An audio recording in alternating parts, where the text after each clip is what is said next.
كل من عليها فان ويبقى وجه ربك ذو الجلال والإكرام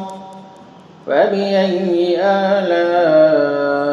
ربكما تكذبان يسأله من في السماوات والأرض كل يوم هو في شان